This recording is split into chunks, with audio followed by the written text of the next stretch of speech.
जनाब, ये लड़का चोर है। इसने मोबाइल फोन चुराया है। सर, ये गंजा आदमी झूठ बोल रहा है। सर्दियों की सुबह अभी पूरी तरह खुली नहीं थी। धुंध ने शहर को ऐसे लपेट रखा था जैसे कोई पुराना कंबल जिसमें जगह जगह से छेद हो। सूरज की रोशनी कमजोर थी, लेकिन सड़कें जाग चुकी थीं। सब्जी मंडी से आती गाड़ियों की चरमराहट, बस स्टैंड पर चाय उबलने की सीटी और फुटपाथ पर चलते लोगों के जूतों की खड़खड़ाहट में एक दुबला पतला बच्चा भी शामिल था। उसका नाम किसी को नहीं पता था।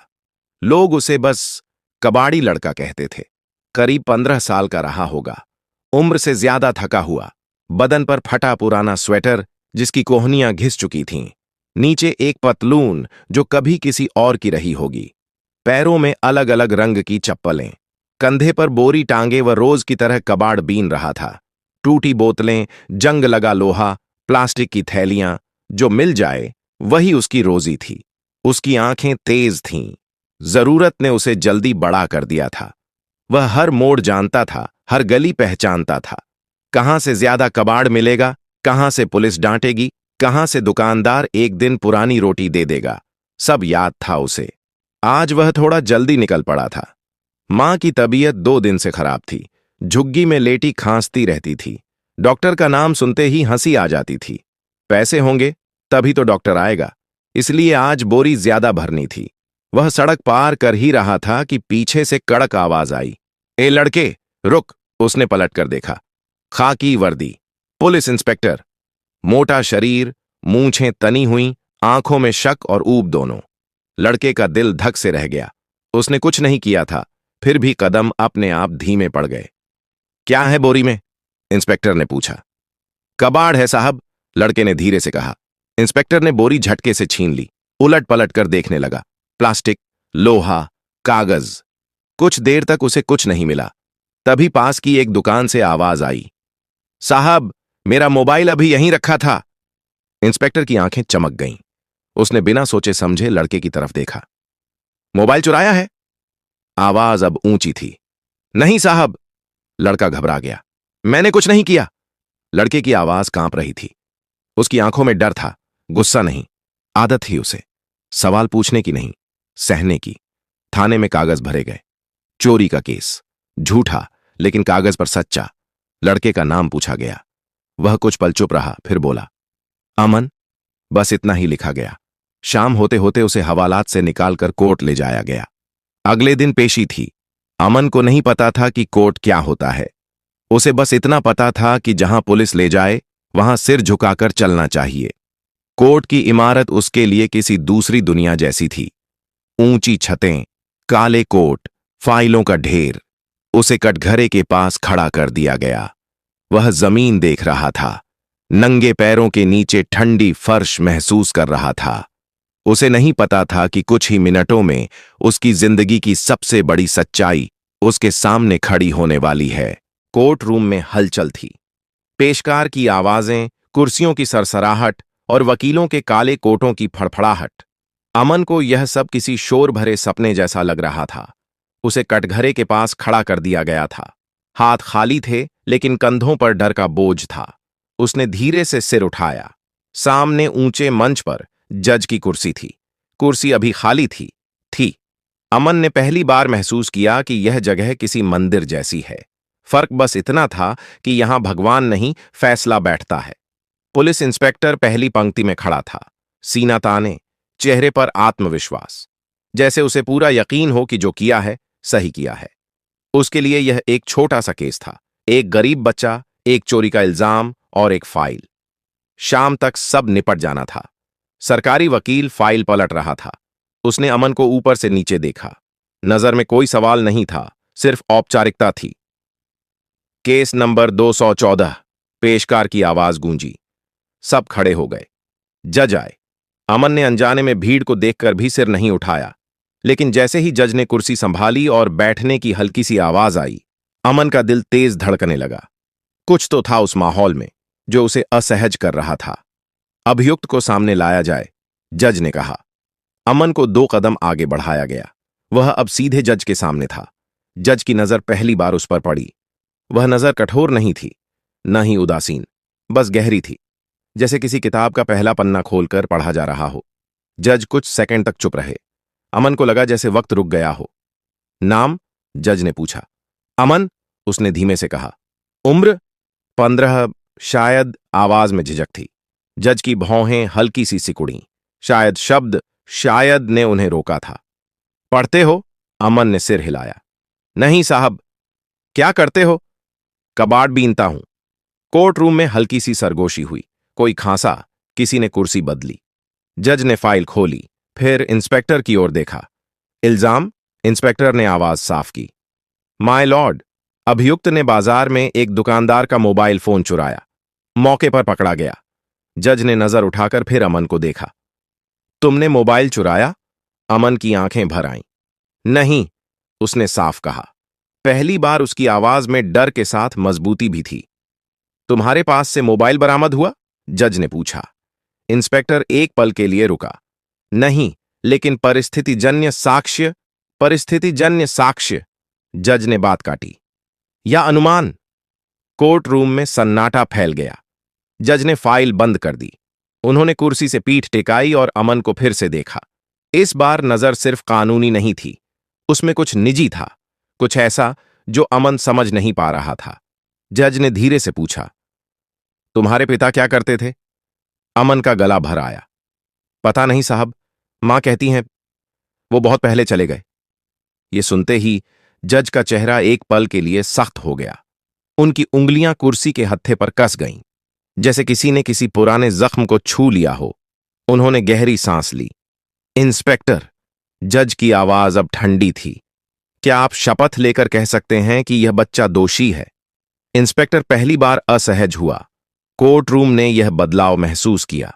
अमन को नहीं पता था कि क्यों, लेकिन उसे लगने लगा था कि यह सुनवाई बाकी सुनवाइयों जैसी नहीं रहने वाली।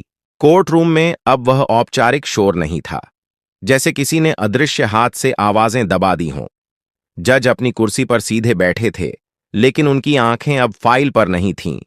वे अमन को देख रहे थे, उस तरह नहीं जैसे कोई न्यायाधीश अभियुक्त को देखता है, बल्कि जैसे कोई इंसान किसी पुराने सवाल को फिर से टटोल रहा हो। इंस्पेक्टर, जज ने दोबारा कहा, बरामदगी नहीं है, सीसीटीवी फुटेज नहीं है और शिकायतकर्ता खुद यहां मौजूद नहीं है। फिर आपने एफआईआर किस आधार पर दर्ज की? इंस्पेक्टर ने गला साफ किया। माय लॉर्ड, बच्चा संदिग्ध हालत में था, कबाड़ बीन रहा था, दुकान के पास मौजूद था। संदिग्ध हालत? जज ने शब्द दोहराए। क्या गरीबी अब अपराध का संकेत बन चुकी है? कोर्ट रूम में कुछ लोगों ने सिर झुका लिया। जज ने अमन की ओर देखा। तुम्हारी मां कहां है? झुग्गी में, अमन बोला। बीमार है? कोई और? नहीं। जज ने एक पल के लिए आंखें बंद कीं। वह पल छोटा था, लेकिन उसमें बहुत कुछ छुपा था। जब उन्होंने आंखें खोलीं तो उनकी आवाज बदल चुकी थी।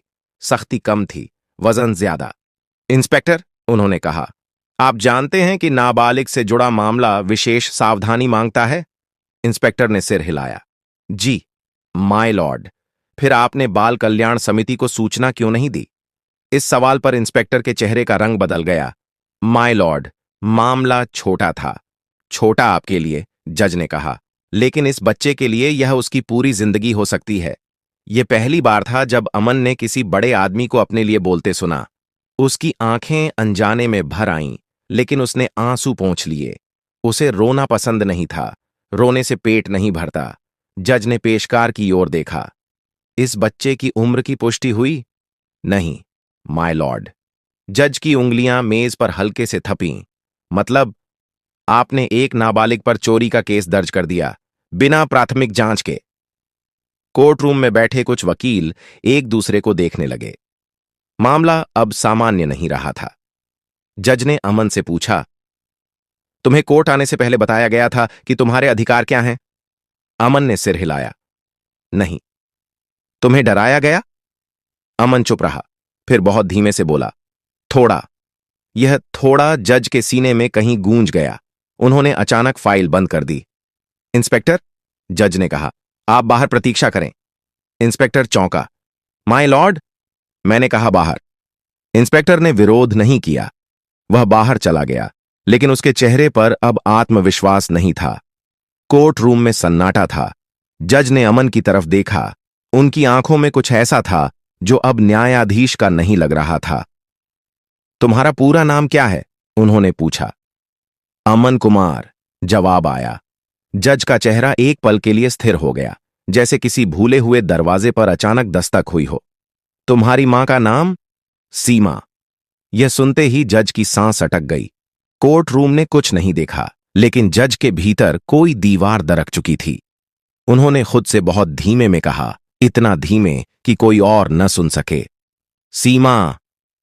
और उसी पल यह केस, यह बच्चा और यह अदालत, सब कुछ बदल चुका था। जज की कुर्सी पर बैठे व्यक्ति का चेहरा अब पहले जैसा नहीं था। आंखों के आसपास की सख्ती पिघल चुकी थी, लेकिन उन्होंने खुद को संभाल लिया। अदालत भावनाओं की जगह नहीं होती। यह बात वे दूसरों को जितनी बार समझाते थे, आज खुद को उससे ज्यादा जरूरत थी। उन्होंने गहरी सांस ली। अमन, जज ने कहा, तुम्हारी मां सीमा कहां की रहने वाली हैं? अमन ने सिर उठाया। पहली बार उसने जज को ध्यान से देखा। काले कोट के नीचे सफेद शर्ट, गर्दन में बैंड, उम्र 50 के आसपास। चेहरा जाना पहचाना नहीं था, फिर भी कहीं कुछ हिला। कानपुर, अमन बोला। जज की उंगलियां मेज पर थम गईं। पूरा नाम? सीमा शर्मा। अब जज ने नजरें हटा लीं। वे कुछ पल तक सामने की दीवार देखते रहे, जैसे वहां कोई तस्वीर टंगी हो जो सिर्फ उन्हें दिखाई दे रही हो। कोर्ट रूम में बैठे लोग समझ नहीं पा रहे थे कि यह चुप्पी क्यों लंबी हो रही है। जज ने पेशकार से कहा, इस बच्चे की मां को तुरंत नोटिस भेजा जाए, आज ही। माय लॉर्ड, वो बीमार हैं। अमन अचानक बोल पड़ा। आवाज में डर था। वो चल नहीं पाएंगी। जज ने तुरंत उसकी तरफ देखा। तो एम्बुलेंस भेजी जाएगी, उन्होंने कहा। यह अदालत इंतजार करेगी। यह सुनकर कोर्ट रूम में खुसर पुसर फैल गई। कोई फुसफुसाया, इतना ध्यान? कोई बोला, कुछ तो बात है।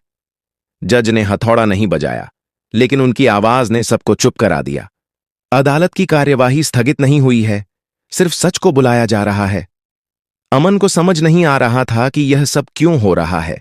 उसे बस इतना पता था कि पहली बार किसी ने उसकी बात को गंभीरता से लिया है। कुछ देर बाद जज ने कहा, इंस्पेक्टर को अंदर बुलाया जाए। इंस्पेक्टर वापस आया। अब उसकी चाल डीली थी। आपने इस बच्चे की मां से संपर्क किया? नहीं, माय लॉर्ड। आपने यह जानने की कोशिश की कि यह बच्चा कहां रहता है? नहीं। आपने यह सोचा कि बिना सबूत के केस दर्ज करना कानून का दुरुपयोग है? इंस्पेक्टर चुप रहा। जज की आवाज अब भारी थी। आपको लगता है कि गरीब होना अपराध है? नहीं, माय लॉर्ड। तो आपने यह केस क्यों बनाया? इंस्पेक्टर की चुप्पी उसका जवाब थी। जज ने नोट किया, अदालत इस विषय को गंभीरता से लेगी। फिर उन्होंने अमन की तरफ देखा। तुम्हें डर लग रहा है? अमन ने सच बोला। हां। जज कुछ पल चुप रहे, फिर बोले, डर गलत नहीं है। गलत तब होता है जब डर को हथियार बना लिया जाए। उन्होंने पेशकार से कहा, अदालत के रिकॉर्ड में दर्ज किया जाए कि अभियुक्त नाबालिग है और प्रथम दृष्टया आरोप अस्थिर प्रतीत होते हैं। अमन को पहली बार लगा कि शायद वह आज रात घर जा सकेगा, लेकिन असली तूफान अभी बाकी था। करीब 1 घंटे बाद कोर्ट के बाहर एम्बुलेंस की आवाज सुनाई दी। पेशकार तेजी से अंदर आया। माय लॉर्ड, अभियुक्त की मां लाई गई हैं। जज का चेहरा एक पल के लिए कांप गया। उन्होंने खुद को संभाला और कहा, उन्हें अंदर लाया जाए। दरवाजा खुला।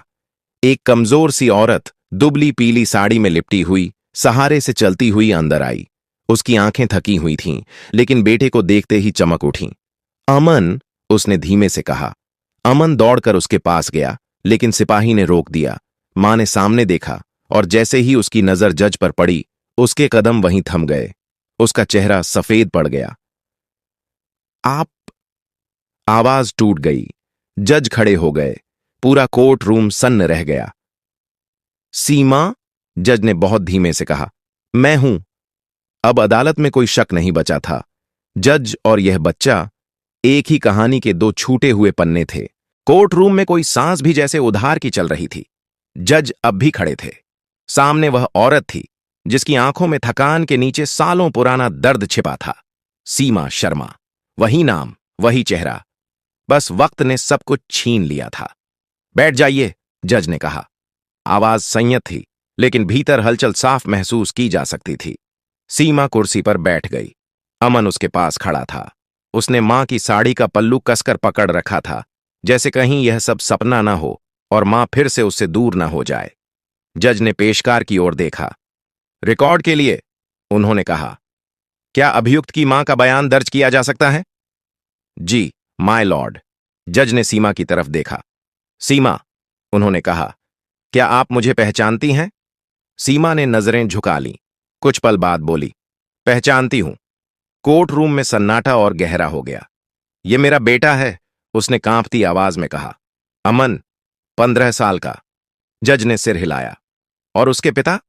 सीमा ने गहरी सांस ली। आप। ये शब्द हथौड़े की तरह गिरे। कोई आवाज नहीं हुई, लेकिन असर सबने महसूस किया। जज कुछ सेकंड चुप रहे, फिर बोले, रिकॉर्ड में दर्ज किया जाए। उन्होंने खुद को संभालते हुए आगे कहा, सीमा, आप बताइए, आप यहां तक कैसे पहुंची? सीमा की आंखें भर आईं।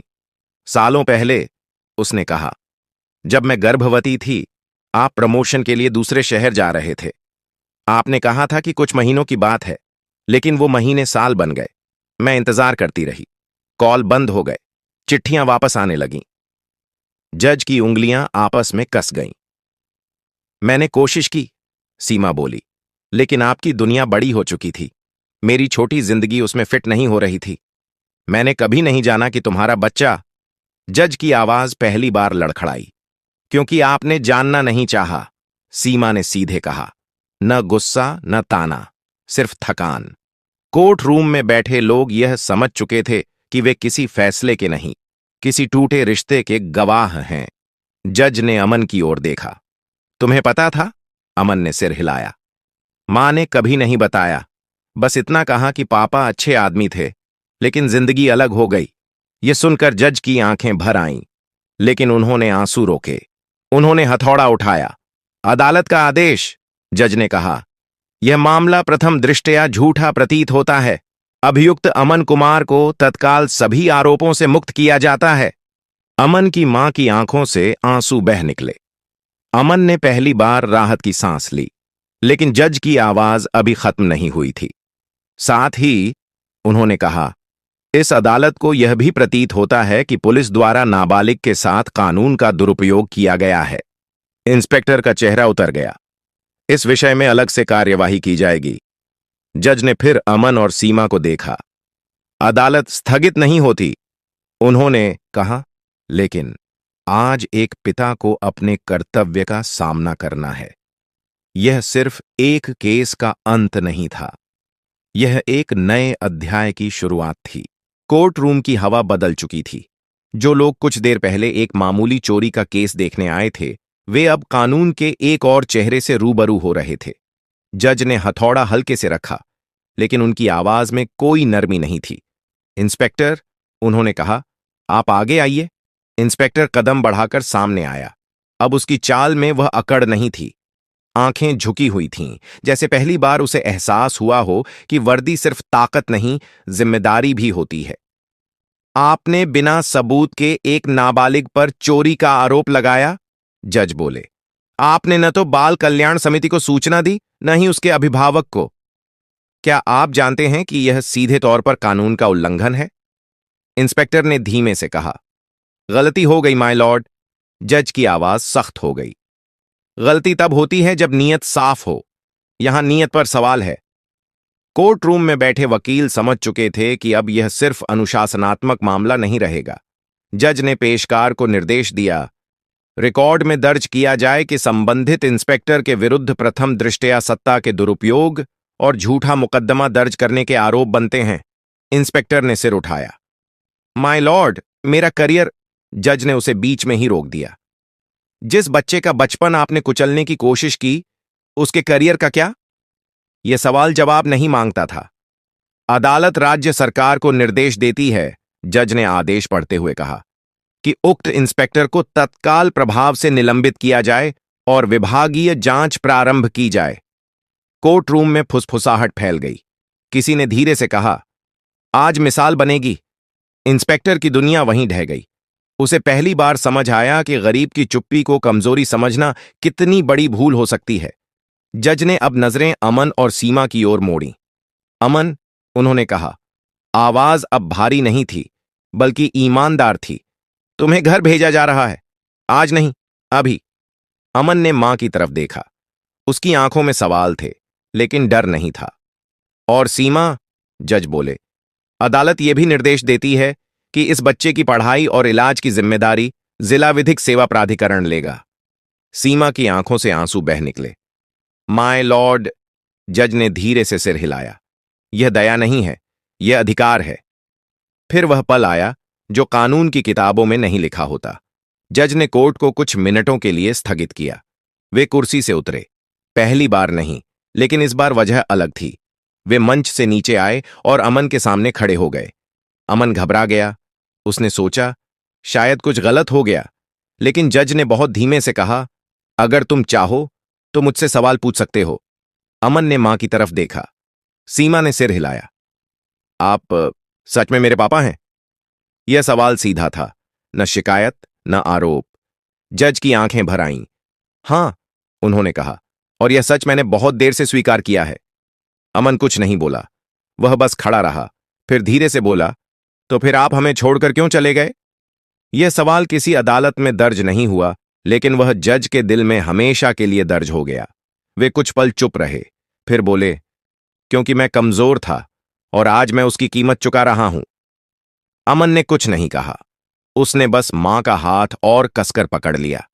कोर्ट रूम के बाहर लोग खड़े थे, मीडिया भी थी, लेकिन उस पल वहां कोई जज, कोई अभियुक्त नहीं था। वहां सिर्फ एक पिता था, जिसे अब अपने बेटे का हक कमाना था। कोर्ट की कार्यवाही खत्म हो चुकी थी, लेकिन उस दिन किसी के लिए भी दिन खत्म नहीं हुआ था। बाहर मीडिया की भीड़ थी, कैमरे, माइक, सवाल। माय लॉर्ड, कुछ कहना चाहेंगे? बच्चे को इंसाफ मिला, आपकी प्रतिक्रिया? जज ने किसी का जवाब नहीं दिया। वे चुपचाप सीमा और अमन के साथ पीछे के दरवाजे से निकल गए। यह उनका फैसला था। कुछ बातें अखबारों के लिए नहीं होती। सरकारी गाड़ी में बैठते वक्त अमन झिझक रहा था। वह पहली बार ऐसी गाड़ी में बैठा था। सीट मुलायम थी, लेकिन उसका शरीर अब भी सख्त था। आदत नहीं जाती इतनी जल्दी। सीमा खामोश थी। उसकी आंखें बाहर सड़क पर टिकी थीं, वही सड़कें जिन पर उसने सालों अकेले चलकर जिंदगी घसीटी थी। आज वही सड़कें कुछ अलग लग रही थीं। आसान नहीं, लेकिन कम से कम बेगानी भी नहीं। जज सामने की सीट पर बैठे थे। आईने में वे कभी कभी अमन को देख लेते। हर बार कुछ कहने का मन करता, लेकिन शब्द रास्ता नहीं ढूंढ पाते। घर पहुंचकर गाड़ी रुकी। यह जज का सरकारी आवास नहीं था, बल्कि एक छोटा सा गेस्ट हाउस, जानबूझकर चुना गया था। वे जानते थे कि अचानक सब कुछ बदल देना ठीक नहीं होगा। आज यहीं रुकेंगे, जज ने कहा। कल बात करेंगे, आराम से। अमन ने सिर हिलाया। उसे भूख लगी थी, लेकिन उससे ज्यादा थकान थी, न शरीर की, मन की। रात के खाने में अमन ने बहुत कम खाया। मां ने टोका भी नहीं। वह जानती थी उसका बेटा अंदर ही अंदर बहुत कुछ पचा रहा है। सोने से पहले जज दरवाजे पर रुके। अमन, उन्होंने कहा, अगर कुछ चाहिए हो तो बताना। अमन ने पहली बार उन्हें सीधे देखा। आप कल भी रहेंगे? जज ने बिना सोचे कहा, हां। यह जवाब छोटा था, लेकिन अमन के लिए बहुत बड़ा। अगली सुबह सूरज देर से निकला। शायद शहर को भी संभलने में वक्त लग रहा था। अमन जल्दी उठ गया। आदत थी। कबाड़ बीनने वाले बच्चे देर तक नहीं सोते। वह बाहर 3 लॉन में बैठा था जब जज आए, बिना कोट, बिना बैंड, सिर्फ एक साधारण शर्ट में। अमन ने उन्हें इस रूप में पहली बार देखा। चाय पियोगे? जज ने पूछा। अमन ने सिर हिलाया। दोनों चुपचाप बैठे। चाय की भाप उठती रही। यह खामोशी अजीब नहीं थी, जरूरी थी। कुछ देर बाद जज बोले, तुम पढ़ना चाहोगे? अमन ने चौंक कर देखा। पढ़ना? हां, स्कूल। अमन ने धीरे से कहा, मुझे अक्षर आते हैं, मां ने सिखाए थे। जज ने मुस्कुराया। बस वहीं से शुरू करेंगे। उस दिन जज ने कोई आदेश नहीं दिया, कोई भाषण नहीं दिया। उन्होंने बस एक फाइल खोली और एक पिता की तरह पहली जिम्मेदारी उठाई। शाम को वे तीनों डॉक्टर के पास गए। सीमा का इलाज शुरू हुआ। अमन ने देखा कैसे जज हर पर्ची संभाल कर रख रहे थे, जैसे डर हो कि कुछ छूट ना जाए। रात को अमन ने पहली बार एक सवाल खुद से पूछा, क्या जिंदगी सिर्फ लड़ने का नाम नहीं है, शायद सीखने का भी। उस रात उसने चैन की नींद सोई। सपनों में कबाड़ नहीं था, सिर्फ एक स्कूल की घंटी थी जो डराती नहीं थी। 3 महीने बीत गए, समय वही था, लेकिन सब कुछ वैसा नहीं रहा। कोर्ट रूम में अब भी वही कुर्सियां थीं, वही फाइलें, वही भीड़। फर्क सिर्फ इतना था कि इस बार मामला किसी बच्चे पर नहीं, बल्कि वर्दी पर था। वही इंस्पेक्टर, वही नाम। अब आरोपी की जगह खड़ा। विभागीय जांच पूरी हो चुकी थी। सीसीटीवी फुटेज, गवाहों के बयान, थाने की एंट्री रजिस्टर, सब ने एक ही सच बोला। चोरी हुई ही नहीं थी। मोबाइल दुकान के काउंटर के नीचे गिरा मिला था, लेकिन उससे पहले एक बच्चे को अपराधी बना दिया गया था। जज ने फैसला पढ़ा। संबंधित इंस्पेक्टर को सेवा से बर्खास्त किया जाता है। साथ ही उसके विरुद्ध झूठा मुकदमा दर्ज करने, नाबालिग के अधिकारों के उल्लंघन और सत्ता के दुरुपयोग के आरोप में आपराधिक कार्यवाही शुरू की जाती है। कोर्ट में कोई तालियां नहीं बजीं। यह जीत नहीं थी, यह चेतावनी थी। इंस्पेक्टर को ले जाया गया। उसकी आंखों में वही डर था जो कभी अमन की आंखों में था। फर्क सिर्फ इतना था कि इस बार डर सही जगह खड़ा था। उसी दिन जज ने एक और आदेश पास किया। अमन का दाखिला सरकारी आवासीय स्कूल में हो चुका था। किताबें नई थीं, लेकिन डर पुराना था। पहले दिन जब स्कूल बस आई, अमन कुछ पल हिचका। फिर मां ने उसके कंधे पर हाथ रखा। जा, उसने कहा, अब लौट कर आएगा। अमन बस में बैठा, खिड़की से बाहर देखा। उसने पहली बार महसूस किया कि सड़कें सिर्फ काम की जगह नहीं होतीं, वे रास्ता भी होती हैं। जज उस दिन कोर्ट देर से पहुंचे। उन्होंने कुर्सी संभाली, लेकिन आज वह कुर्सी भारी नहीं लगी। शायद इसलिए कि कुछ बोझ उन्होंने नीचे रख दिया था। शाम को वे स्कूल गए। अचानक नहीं, चुपचाप। अमन उन्हें देखकर घबरा गया। मैं देखने आया था, जज ने कहा, डराने नहीं। अमन मुस्कुराया, छोटी सी लेकिन सच्ची। कुछ महीने बाद अमन ने पहला इनाम जीता, न दौड़ में न भाषण में। उसने एक निबंध लिखा था। न्याय क्या होता है?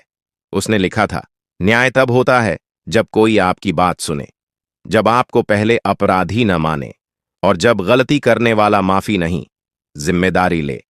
जज ने वह निबंध पढ़ा देर तक। उस रात उन्होंने अपनी डायरी में एक पंक्ति लिखी, मैं एक दिन का अच्छा जज हो सकता था, लेकिन मुझे एक उम्र का अच्छा पिता बनना है। सीमा की तबीयत अब बेहतर थी। उसने एक छोटा सा सिलाई काम शुरू कर दिया था। आत्मनिर्भर होने की जिद अब डर से बड़ी थी। अमन कभी कभी कोर्ट के बाहर खड़ा होकर अंदर झांकता। वही जगह जहां एक दिन वह कटघरे में खड़ा था। आज वह जानता था, इंसाफ सिर्फ फैसला नहीं होता, कभी कभी वह दूसरा मौका होता है। शहर में लोग यह कहानी आज भी बताते हैं। कोई कहता है एक बच्चा किस्मत से बच गया, कोई कहता है एक जज ने गलती सुधार ली। लेकिन अमन जानता है, वह सिर्फ बचा नहीं, वह देखा गया, और यही फर्क सब कुछ बदल देता है। अगर आपको यह कहानी अच्छी लगी हो तो लाइक जरूर करें, सब्सक्राइब करें ताकि ऐसी और कहानियां आप तक पहुंचती रहें, और शेयर करें उन लोगों के साथ जिन्हें यह छू सकती है। नीचे कमेंट में यह भी बताइए कि आप यह वीडियो किस शहर या किस जगह से देख रहे हैं। आपकी एक लाइन हमें आगे लिखने की ताकत देती है।